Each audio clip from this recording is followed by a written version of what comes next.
Deux accusés, soupçonnés d'avoir pris pour cible une jeune femme en Arizona, de lui avoir versé de l'eau de javel dans la gorge et de l'avoir laissée dans une voiture en feu alors qu'elle était encore en vie, pourraient désormais recevoir la peine capitale. Les procureurs vont requérir la peine de mort.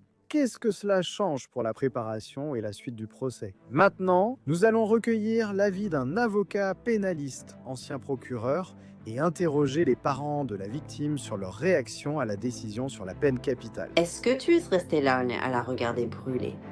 Est-ce qu'elle a crié? Est-ce qu'elle a dit quelque chose? Ils ne lui ont pas juste pris la vie, ils ont ruiné les nôtres. Oui. Bienvenue dans Sidebar, présenté par Law and Crime. Je suis Jesse Weber.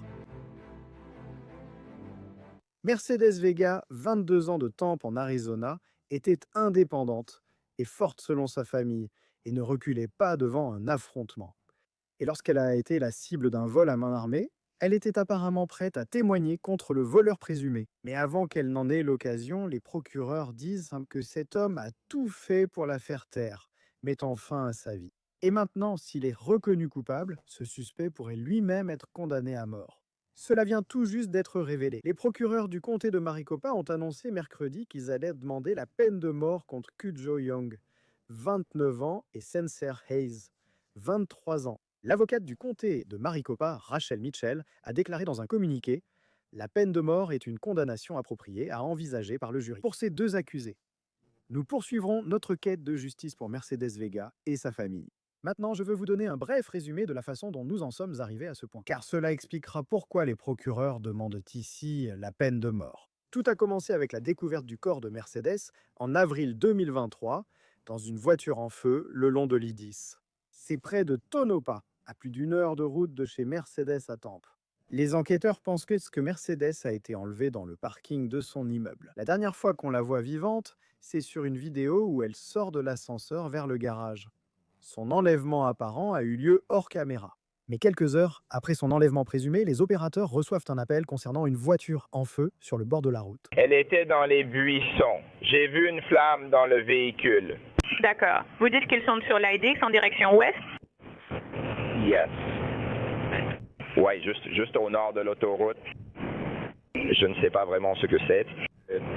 Je ne pourrais pas te dire. D'accord. Véhicule inconnu. Y a-t-il quelqu'un dedans ou dehors? Je crois avoir vu au moins une personne à l'extérieur, oui. Sur la banquette arrière de cette Chevy Malibu en feu, les premiers intervenants ont trouvé Mercedes. Le médecin légiste a confirmé qu'elle avait été blessée par balle au bras, battue, qu'on lui avait versé de l'eau de javel dans la gorge et brûlée vive. Elle est morte d'une inhalation de fumée, selon le médecin légiste. C'est tout simplement un meurtre sauvage. C'est un crime horrible, mais ce sont des preuves retrouvées dans la Dodge Charger abandonnée de Vega, qui allait mener les autorités aux trois suspects, Spencer Hayes, Kudjo Young et Jared Gray. En visionnant la vidéo de surveillance, la police a vu la Malibu quitter le garage en même temps que la Charger, retrouvée abandonnée à environ 1 mile de l'appartement. Dans la voiture, ils trouvent le grand sac à main que Vega avait sur les images de surveillance. Ils découvrent aussi un sac plastique d'épicerie taché de sang près des poignets, contenant un deuxième sac. C'est ce qui ressort des documents judiciaires consultés par l'Arizona Republic. Les enquêteurs auraient trouvé une empreinte sur le plastique et l'ont enregistrée dans la base de données nationale. Il faudra attendre 1 an avant qu'une empreinte correspondante soit ajoutée au système, après un crime présumé dans le Tennessee. C'est ainsi que la police a identifié Spencer Hayes. Selon l'Arizona Republic, l'empreinte digitale de Jared Gray aurait été trouvée au fond d'un gobelet en plastique dans la Malibu. Il est actuellement impliqué dans une affaire judiciaire en Géorgie. Il devrait également être extradé vers l'Arizona pour faire face à des accusations. Mais la police pense que le troisième suspect, Kudjo Young, a aidé à organiser tout ce coup contre Mercedes. Et quelle pourrait bien être la motivation derrière de telles actions présumées aussi dépravées? Mercedes devait témoigner contre Young dans une affaire de vol à main armée. Donc la police pense qu'il voulait l'éliminer. Entre 2019 et 2020, au moins 3 danseuses du Le Girls Club de Phoenix, dont Mercedes, ont été ciblées lors de vols à main armée. En novembre 2019, une danseuse a déclaré à la police qu'elle avait été braquée sous la menace d'une arme dans le parking de son appartement à Scottsdale par un homme masqué. Elle pensait avoir été suivie du club à chez elle et dit qu'on ne lui a jamais précisé si les enquêteurs avaient visionné les images de vidéosurveillance. En novembre 2020, une autre danseuse dit qu'un homme masqué armé l'a abordée dans son garage. Il se serait enfui à l'arrivée d'une autre voiture. Les autorités pensent que Young a cambriolé Mercedes en 2021. En décrivant son agresseur à une autre danseuse, Mercedes a reçu confirmation de celle-ci que cela ressemblait au même homme. C'est ce qu'a rapporté NBC News. La famille de Mercedes affirme l'avoir reconnu lors d'une identification et qu'elle avait rédigé une déclaration pour le procès. Elle devait apparemment témoigner contre lui le jour où elle a été retrouvée assassinée. Young a été inculpé en 2021 pour vol à main armée avec une arme mortelle, d'après les dossiers du tribunal du comté de Maricopa. Très bien, pour évoquer les preuves contre ces 3 hommes et les changements depuis que le parquet veut la peine de mort pour 2 d'entre eux, je veux à nouveau accueillir l'avocat de la défense pénale, ancien procureur, Kurt Altman. Kurt, merci beaucoup d'avoir pris le temps. C'est un plaisir de te voir. Merci pour l'invitation, Jesse. D'abord, as-tu déjà eu affaire à une affaire impliquant une violence aussi horrible? J'en ai déjà parlé, mais imaginer ce qu'elle a traversé est inimaginable. Un tel niveau de dépravation est inimaginable. As-tu déjà eu affaire à quelque chose comme ça? Tu sais, je suis désolé, Jesse. Ça m'est arrivé à quelques occasions. J'ai eu des affaires qui dépassaient l'imagination humaine, comme celle-ci. Je ne pouvais pas imaginer à quel point cette mort était atroce, être vivant à l'intérieur d'une voiture en feu sans pouvoir en sortir. Malheureusement, cela arrive parfois et c'est horrible. Êtes-vous surpris que l'accusation envisage maintenant la peine de mort? Non, je ne suis pas surpris. La peine capitale est prévue par la loi en Arizona. Quand c'est approprié et que le procureur le juge justifié, je pense qu'il devrait demander la peine de mort. Croyez-le ou non, c'est la loi. Cette affaire n'est pas une surprise.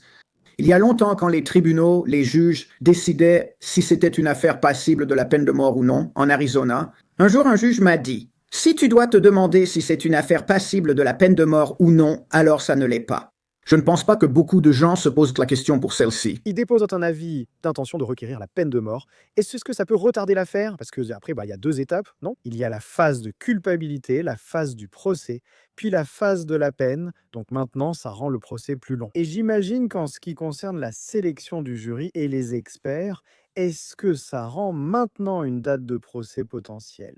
Est-ce que ça la retarde? À 100%. Cela va considérablement retarder l'affaire. La défense, dans ce genre de situation, une fois que l'avis d'intention est déposé, a l'opportunité de commencer à non seulement une enquête pour défendre l'affaire, mais aussi une enquête d'atténuation complètement distincte, où ils sont autorisés à faire appel à des experts. Ils sont autorisés à creuser dans le passé de leurs clients, et il leur faut pas mal de temps pour pouvoir rassembler efficacement ce qu'ils estiment pouvoir constituer une atténuation.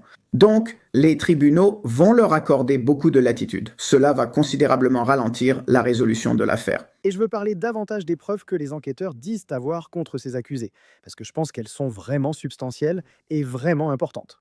Donc, les plaintes pénales qui ont été examinées, selon l'Arizona Republic, indiquent que la police a pu obtenir des informations sur les déplacements. Ici, il s'agit d'acheter des billets d'avion pour Hayes et Gray afin qu'ils aillent en Arizona depuis le Tennessee, d'où viennent tous les suspects. On pense que les informations de la carte de crédit remontent à Young.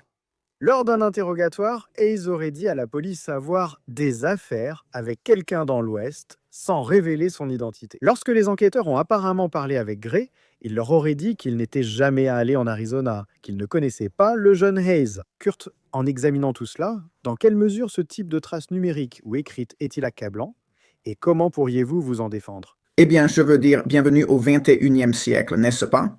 Tout est numérique maintenant. Non, on peut faire très peu de choses sans qu'il y ait une trace numérique quelque part que les forces de l'ordre peuvent retrouver. Donc c'est une preuve très accablante. Je veux dire, c'est souvent une meilleure preuve, probablement une meilleure preuve dans ce cas, que le témoignage d'un témoin oculaire ou d'un collaborateur, parce que c'est irréfutable. Où ces cartes ont servi, où elles ont voyagé, dans quel avion elles sont montées, etc. Donc, accablant. Oui, très. Comment peut-on se défendre contre ça? Eh bien, c'est difficile parce qu'on ne peut vraiment pas battre la trace numérique. Il faut juste une autre explication. Il y en a peut-être une. Il reste présumé innocent, mais c'est difficile.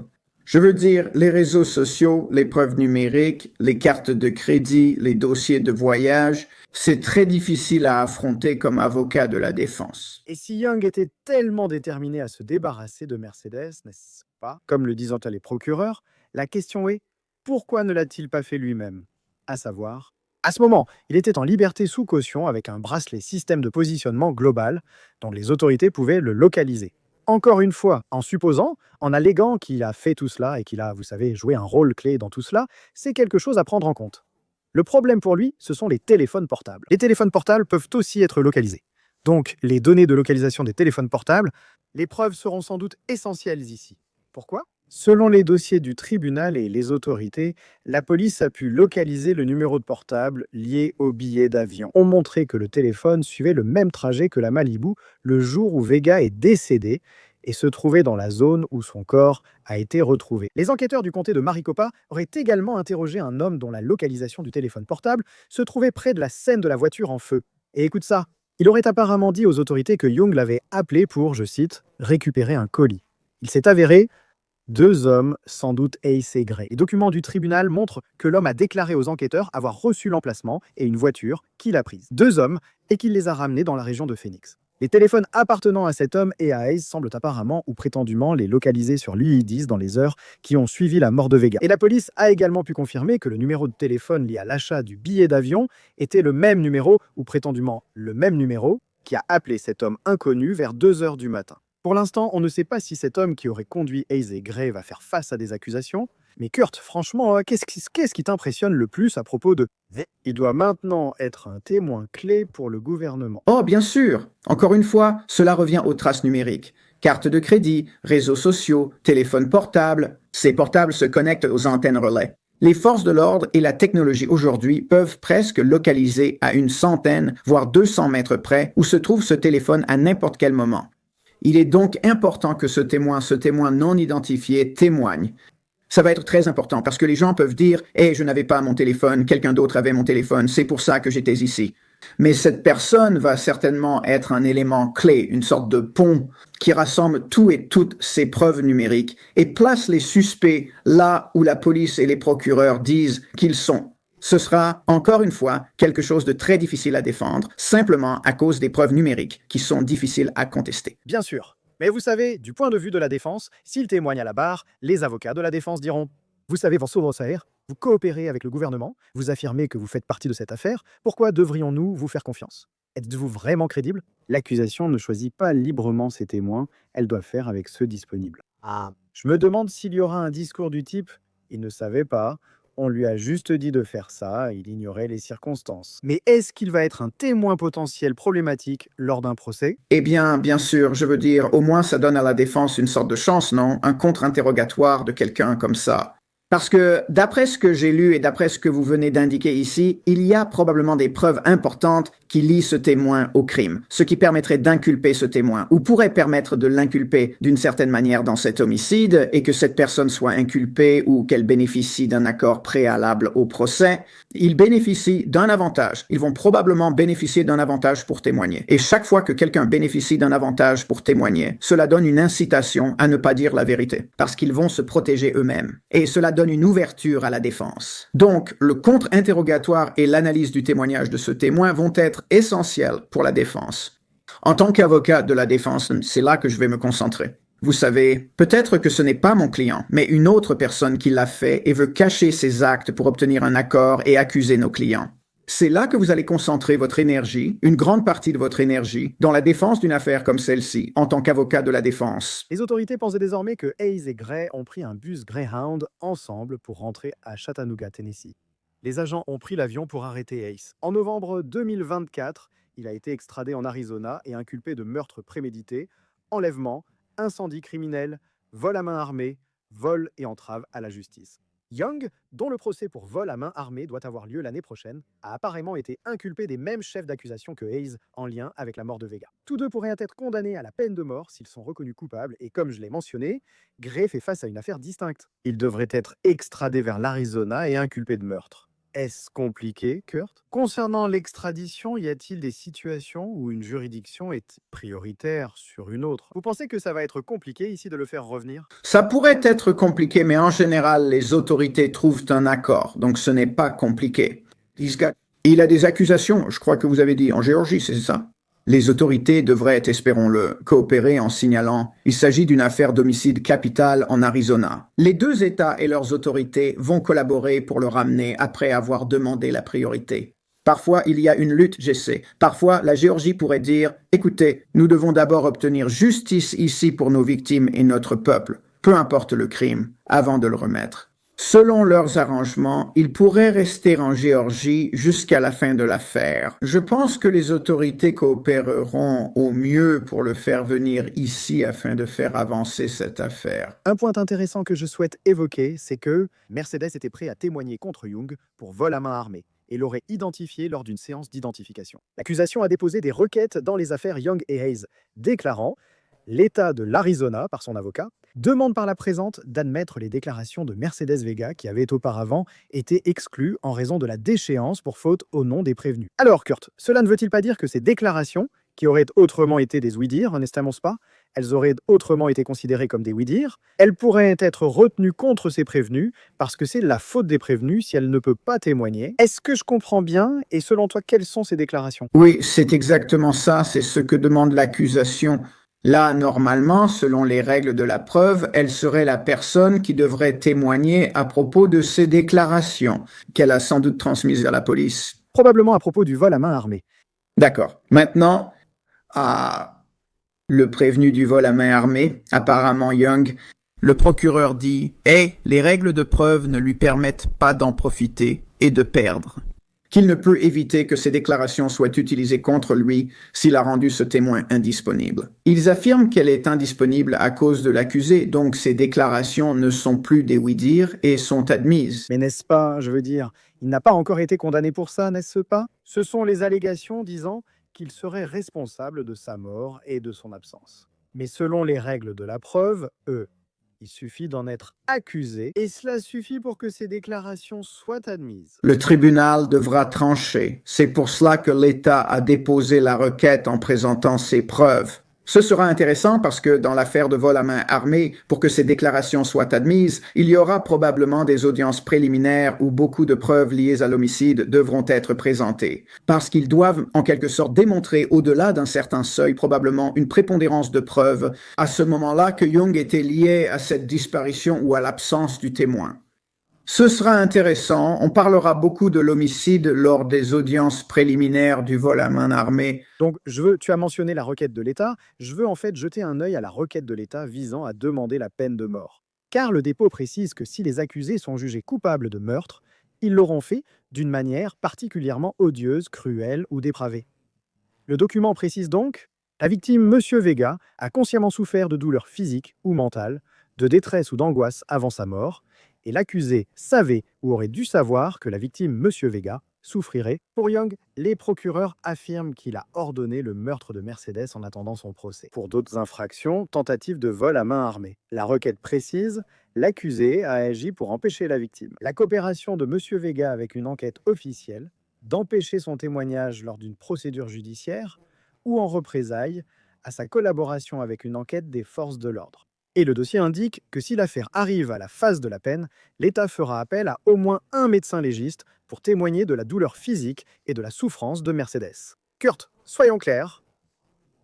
La loi interdit aux procureurs de demander la peine de mort juste par volonté. Ils doivent être justifiés par des critères et facteurs précis pouvant motiver la peine de mort. Si l'on évoque un crime odieux où la victime a beaucoup souffert ou été témoin, ce sont des circonstances aggravantes, non? C'est exact. En Arizona, une loi prévoit que si vous atteignez la phase de la peine, dans ce type d'affaires, l'accusation doit prouver les circonstances aggravantes au-delà de tout doute raisonnable, comme lors de la phase de culpabilité devant un jury. Un jury doit conclure, au-delà de tout doute raisonnable, à l'existence de ces circonstances aggravantes pour prononcer la peine de mort. Elles sont précisément listées dans la loi. Quelles sont ces circonstances aggravantes? L'une est une mort infligée de façon cruelle, odieuse et dépravée. L'autre, il y en a une autre qui dit que l'homicide a été commis pour faire taire un collaborateur, n'est-ce pas, ce qui correspond aux allégations dans cette affaire. Donc, ce que l'État fera, s'il arrive à la phase de la peine, c'est qu'il fera venir un médecin légiste ou un autre expert médical qui parlera de l'autopsie,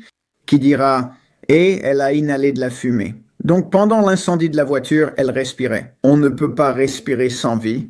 Et ensuite, ils vont décrire d'une certaine manière ce que ça fait de mourir d'inhalation de fumée et de toutes ces autres blessures. Peut-être estimer combien de temps cela a pu prendre et ce qu'elle a enduré. Et le jury entendra ces preuves.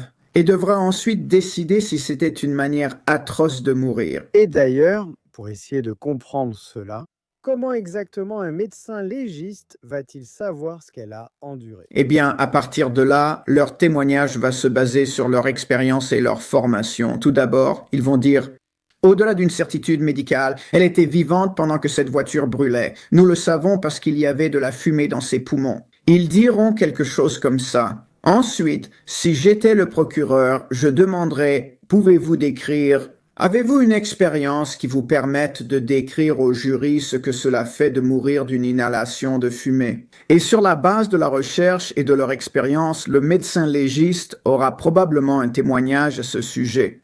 C'est un témoignage d'opinion, mais il est fondé sur leur formation médicale. Eh bien, même pas.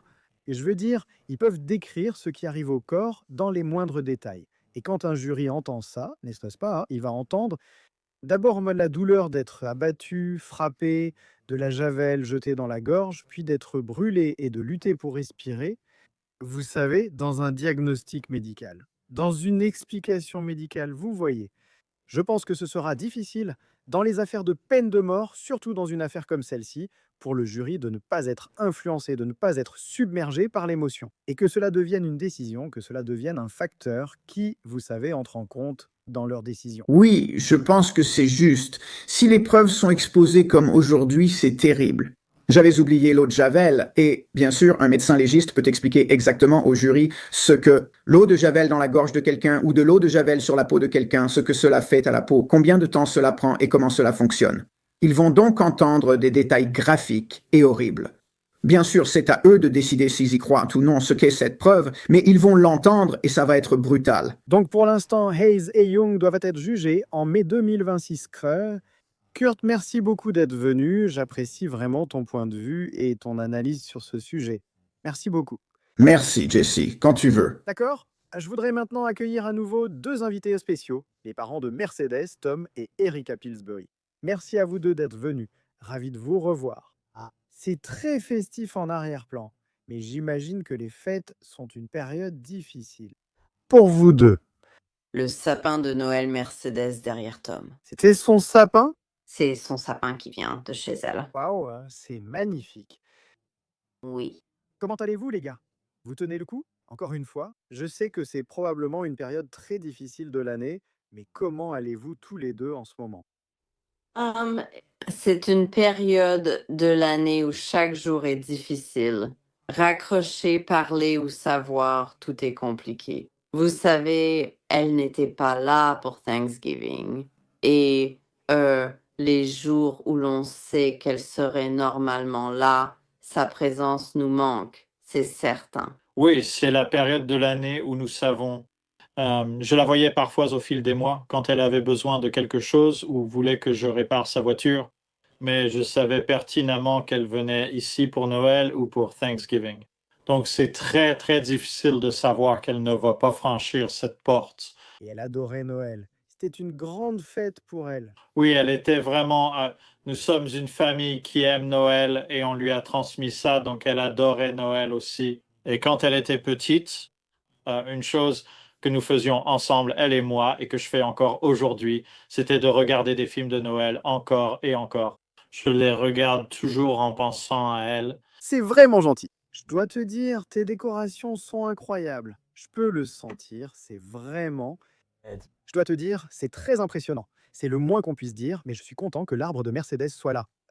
L'une des raisons, nous voulions te parler, revenir sur l'affaire, savoir comment tu vas, et évoquer un grand développement cette semaine. Cette décision d'aller de l'avant avec la peine de mort contre deux de ces accusés, comment te sens-tu par rapport à cela? Et est-ce quelque chose que vous défendiez tous les deux depuis le début? Oui, je voulais que Kujo Sensei et Jared sachent que nous n'arrêterions jamais. Qu'ils devaient le comprendre et que toute la vie qui me reste et chaque souffle qui me reste, je continuerai à défendre Mercedes. Et je veillerai à ce qu'ils subissent toutes les conséquences légales possibles auxquelles ils pourraient être confrontés. Ils ont choisi de prendre cette décision et je pense que les conséquences devraient s'abattre sur eux sans pitié, sans hésitation. Et nous ne nous reposerons pas tant que chaque personne responsable de l'avoir arraché à nous soit tenue pour responsable. C'est quelque chose pour lequel nous nous battons. Il est difficile d'être heureux à ce sujet car vos émotions sont partagées. Heureux, triste, en colère et frustré. Je ne veux pas que je ne suis pas heureux que quelqu'un puisse mourir. Ce n'est pas ce que je veux. Mais ce qu'ils ont fait à notre enfant, ça correspond à ce qu'ils ont fait à notre enfant. Je ne suis pas partisan de dire, ah, eh bien, ceci ou œil pour œil, mais je veux dire, au final, ma fille n'a rien fait de mal. Tout ça pour un téléphone portable et $1000. Ils n'avaient aucun respect pour la vie. Des gens venaient ici sans même la connaître. Comme l'a dit Erika, c'est ce qu'ils ont fait. Je veux dire, ils auraient pu faire quelque chose de simple, mais ils ont fini par torturer notre enfant. Ils n'ont aucun respect pour la vie, donc je n'ai aucune réserve à ce sujet. Je suis content que l'État en soit enfin arrivé là parce que Cujo est la personne principale dans toute cette histoire. C'est à cause de lui que nous sommes assis ici. Les autres n'ont fait que suivre. Et que l'État reconnaisse qu'il mérite cela, c'est très bien pour nous. Et ça nous aide un peu à suivre ce chemin dont nous savons qu'il sera long. Ils ne lui ont pas seulement pris la vie, ils ont aussi détruit la nôtre. Oui. Oui, non, absolument. Le procureur vous a-t-il communiqué ce à quoi vous devez vous attendre ensuite? J'en parlais tout à l'heure. Pour une affaire passible de mort, une journée de procès peut être reportée, car beaucoup de préparatifs sont nécessaires. Vous divisez maintenant le procès en 2 phases. Est-ce que les procureurs vous ont donné une idée de ce à quoi vous attendre? Quel sera le calendrier? À quoi va ressembler cette affaire? Nous savons que cela va prendre beaucoup de temps, mais ce n'est pas quelque chose qui s'estompe avec le temps. Oui, ils ont précisé que cela pourrait prendre des années. Ce n'est pas immédiat. Vous aurez des retards et d'autres désagréments. Quand ils nous ont demandé si c'était ce que nous voulions, ils l'ont bien précisé. Si vous décidez de suivre cette voie, voici ce qui pourrait arriver. Cela pourrait prendre 3, 4, 5 ans. On ne sait jamais avec le système et nous l'avons compris dès le premier jour. Et ce n'est pas quelque chose que nous allons abandonner un jour. Non. Je veux dire, ça va. Nous allons nous assurer que ça les suit et que tout ce qu'ils ont fait et tout ça, chaque fois que nous allons au tribunal, chaque fois qu'ils font face à une nouvelle conséquence ou qu'une nouvelle chose est révélée, nous voulons que le monde sache ce que ces monstres ont fait parce qu'ils le méritent. Le monde mérite de savoir de quoi ces monstres sont capables. Surtout à une jeune femme innocente et belle qui n'avait absolument rien fait de mal. Et nous savons que cela va prendre beaucoup de temps. Nous savons que le système judiciaire prend beaucoup de temps.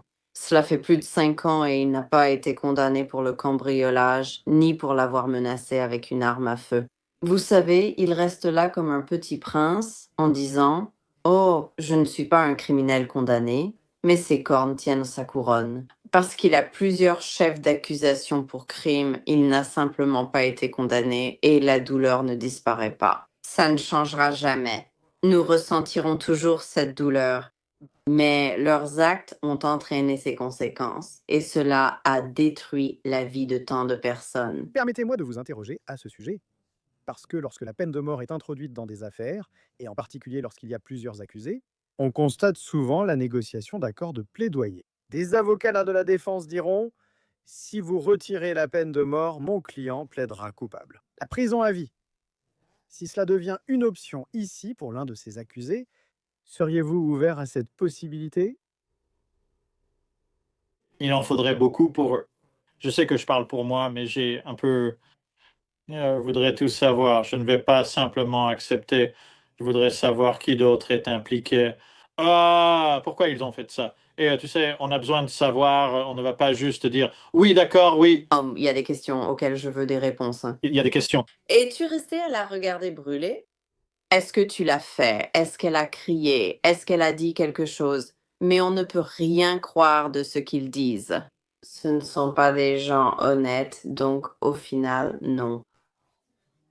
Je ne veux pas qu'ils disent ah oui, on l'a fait, je vais plaider coupable. Ça ne nous aide pas et ça n'aide pas le public. Parce qu'alors les gens ne sauront pas exactement de quoi ces monstres étaient capables. Ah, et je crois que le public doit comprendre quel genre de monstres il y a dehors qui font ces choses horribles. Et si j'ai l'impression que c'est une excuse facile et je préférerais ne pas accepter ça, ça demanderait beaucoup, à moins qu'il y ait un moyen pour eux de prouver que ce qu'ils disaient était vrai ou que ce soit prouvé par d'autres preuves. Je veux dire, nous avons une peine à perpétuité de chagrin, quoi qu'il arrive. Et le fait qu'ils aient une peine à perpétuité, surtout sans que le monde sache ce qu'ils ont fait et de quoi ils étaient capables, cela semble injuste et presque, Injuste. injuste, mais aussi imprudent parce que les gens doivent savoir de quoi ces monstres sont capables. Et je sais qu'il y a d'autres cas là dehors qui, ah, ils disent, nous leur avons donné la perpétuité. Certains parents répondent, attendez une minute. Qu'est-il arrivé à mon enfant? Qu'est-ce qu'elle a traversé? Quelle torture a-t-elle ou a-t-il enduré? Et ce n'est jamais dit, ce n'est jamais mentionné, et c'est juste effacé, comme si ça n'était jamais arrivé. Mais je veux que les gens sachent de quoi ces monstres sont capables. Oui, il suffit de répondre aux questions et je ne pense pas que cela arrive. Erika l'a aussi mentionné. Je ne pense pas que ce qu'ils diront soit vrai. Je pense que c'est une excuse. Je pense que c'est une excuse juste pour, tu sais, maintenant qu'ils savent qu'ils vont dans cette direction. Tu sais, on ne décide pas s'ils réussiront ou non. On peut donner notre avis, mais au final, c'est l'État qui doit décider si cela a de la valeur. Si ça ne tenait qu'à nous, on voudrait des réponses parce qu'on n'en a pas beaucoup. Où était-elle pendant 2 heures? Qu'est-ce que tu as fait à ma fille pendant 2 heures avant que vous ne vous retrouviez sur l'Idix? À ce jour, nous ne savons toujours pas ce qui lui est arrivé ni ce qu'elle a traversé. Pendant 2 heures, elle a disparu. Vous soulevez ce point, et c'est exact. Donc vous ne savez même pas s'il dirait la vérité et s'il devait l'admettre. J'espère que l'État tiendra compte de vos remarques, peu importe les décisions. Pour être clair, il n'y a pas. Ce n'est pas comme s'il y avait déjà eu une proposition d'accord de plaidoyer ou quelque chose du genre. Il y a eu une suggestion, mais encore une fois, c'est quelque chose que nous voyons. Je dois demander, vous savez, si cela va jusqu'au procès, surtout maintenant s'il s'agit d'une affaire passible de la peine de mort. Et vous savez, nous avons lu les documents du tribunal, où l'un des facteurs pour prouver qu'il s'agit d'une affaire justifiant la peine de mort est il devrait démontrer à quel point c'est odieux et cruel et ce que Mercedes a enduré. Ça va être une affaire brutale. Êtes-vous Prévoyez-vous d'y être? Prévoyez-vous d'écouter tout ça? Je ne peux pas imaginer ce que ça fait d'entendre ces détails. Mais êtes-vous prêt à entendre tout ça? Je veux que la vérité soit révélée. Je veux que tout ce qu'ils ont fait soit exposé, afin que nous nous assurions que toutes les conséquences légales leur retombent dessus. Je sais que ça va être difficile, je sais que ça va être douloureux, mais je sais aussi que nous saurons à l'avance, avant de l'affronter au tribunal, que le comté de Maricopa s'assurera que nous connaissions les faits avant qu'ils ne soient présentés, que ce soit des images de caméras corporelles ou quoi que ce soit d'autre. Et elles vont être difficiles, elles vont être horribles et elles vont être tellement douloureuses à regarder. Mais je veux que ces personnes responsables, je veux que ce qu'elles ont fait soit montré. Je veux savoir pourquoi. Ouais, je veux savoir ce qui est arrivé à ma petite fille. Je veux savoir si elle s'est défendue. Je veux savoir si elle a crié. Je veux savoir si elle a pleuré. Je veux savoir si elle les a mordus. Je veux savoir. Je veux savoir parce que c'est mon bébé. Et je veux savoir ce qu'elle a enduré. Parce que je dois porter avec moi chaque jour ce chagrin qu'elle n'est plus là. Je veux connaître les faits. Ça. Euh, de ce qu'elle a enduré et je veux que le monde sache ce qu'ils lui ont fait. Ce ne sera pas facile et je le sais, mais ce n'est pas facile maintenant. Ce n'est pas facile du tout. Vivre dans le chagrin chaque jour, elle me manque. Et en ce moment, dans ma tête, j'imagine le pire. Et je ne veux pas forcément le voir sur la caméra corporelle, mais je veux savoir, je veux l'entendre et je veux qu'on me le dise et je veux que le monde le sache. Parce que je pense qu'il est important qu'ils affrontent chaque chose qu'ils ont faite et toute conséquence et toute réaction. Je pense que le monde a besoin de savoir. J'ai du mal avec ça. Tu sais, là, quand on a reçu les papiers de l'État, je ne voulais pas les lire. Je ne veux pas savoir ce que ma fille a traversé, mais je sais que nous sommes sa voix et qu'elle l'a vécu. Alors je dois me lever et je dois me lever pour elle. Ah, Erika, on a un peu parlé, nous saurons à l'avance ce qui va être dit, mais je ne vais pas être une victime. Mais en gros, ce que je veux dire, c'est que tu ne vas pas m'effrayer à cause de quelque chose que tu as fait. Je peux choisir si je veux être là et écouter, donc j'ai le choix et je vais choisir d'être là. Je sortirai peut-être quand ils montreront des images choquantes, car je ne veux pas les voir ni m'en souvenir. J'ai déjà de terribles souvenirs de ce qui s'est passé. Ça ne ferait qu'aggraver les choses. Mais nous savons que d'ici là, nous en saurons plus. Nous aurons compris. D'accord, voici ce qui va se passer. Nous entendrons ceci et verrons cela. Pouvons-nous gérer cela? Si nous décidons, nous sortirons. Si nous le supportons, nous resterons. Mais nous ne voulons pas qu'ils pensent que nous sommes des victimes, évitant d'entendre ce qu'il faut. Et il se peut que nous ne regardions pas ce qu'ils montrent, que nous l'ayons déjà entendu et que nous en soyons déjà conscients. Mais je veux que ces meurtriers sachent que nous sommes là et que nous les regardons. Et je veux les regarder réagir à ce qu'ils ont fait et je veux regarder le jury réagir à ce qu'ils ont fait. Oui, Tom, Erika, vous êtes tous les deux incroyablement forts. Le respect que j'ai pour vous deux, je n'arrive même pas à le décrire.